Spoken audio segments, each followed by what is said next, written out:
నూతనంగా ఏర్పడిన ప్రభుత్వం అన్ని రంగాల్లో విజయం సాధించాలని సంపత్ వినాయక దేవుణ్ణి ప్రార్థించుకున్నట్లుగా భీమిలి నియోజకవర్గ ఎమ్మెల్యే గంటా శ్రీనివాసులు విశాఖపట్నంలో తెలిపారు. అందరికీ వినాయక చవితి శుభాకాంక్షలు.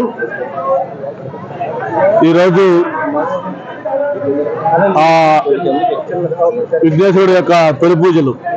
మనం ఏ కార్యక్రమం చేపట్టాలన్నా కూడా ముందుగా గణేశుని పూజించి మనం తలపెట్టే ప్రతి కార్యక్రమం కూడా ఎటువంటి విఘ్నాలు లేకుండా విజయం సాధించాలని మనం ఆ పూజ చేసుకోవడం అలవాటు.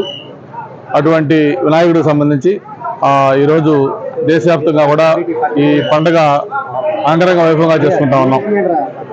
ఆ స్వామివారిని ఒకటే కోరుకున్నాం, ముఖ్యంగా కొత్తగా ఏర్పడ్డ ఈ ప్రభుత్వం అన్ని రంగాల్లో కూడా విజయం సాధించాలని, ముఖ్యంగా ఇటీవల ఏదైతే మనకి విజయవాడ పరిసర ప్రాంతాల్లో జరిగిన వరదల కారణంగా మొత్తం జనజీవనం కూడా అస్తవ్యస్తం అయిపోయింది.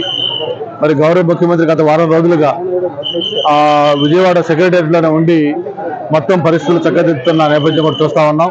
త్వరగా అన్నీ కూడా సర్దుకోవాలని, ప్రజలు సాధారణ స్థితికి రావాలని మనస్ఫూర్తిగా కోరుకుంటూ ఈ రాష్ట్రం అన్ని రంగాల్లో ముందుకెళ్లాలని, అన్ని విధాల అభివృద్ధి చెందాలని, ముఖ్యంగా ప్రజలు సుఖ సంతోషాలు సౌఖ్యంగా ఉండాలని చెప్పని మనస్ఫూర్తిగా స్వామివారిని ఏడుకుంటూ, మరి మన విశాఖపట్నంలో ఈ సంపత్ వినాయక స్వామి ఏదైతే ఉందో మన అందరికి కూడా ఒక ఆనవాయితీ, ఒక సాంప్రదాయం, ఒక అలవాటు.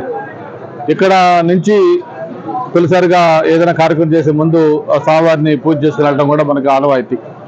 మేము నాకు 6 ఎలక్షన్లు ఇప్పుడు దాకా నిలబడ్డాను. ప్రతి ఎన్నికల్లో కూడా నామినేషన్ అప్పుడు కానీ, ప్రచారం స్టార్ట్ చేసేటప్పుడు కానీ, అలాగే పోలింగ్ రోజు కానీ, కౌంటింగ్ రోజు కానీ, ప్రతి సందర్భంలో కూడా స్వామివారి దగ్గరకు వచ్చి స్వామివారి దర్శనం చేసుకొని స్వామివారి ఆశీస్సులు తీసుకొని ఆ కార్యక్రమం చేయడం ఆనవాయితీ, అలవాటు, సాంప్రదాయం.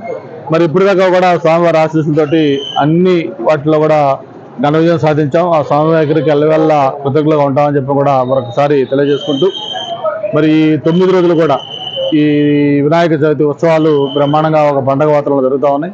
ముఖ్యంగా అధికారులు కూడా, ఈవో గారి ఇతర అధికారులు కూడా చక్కగా ఏర్పాట్లు చేశారు.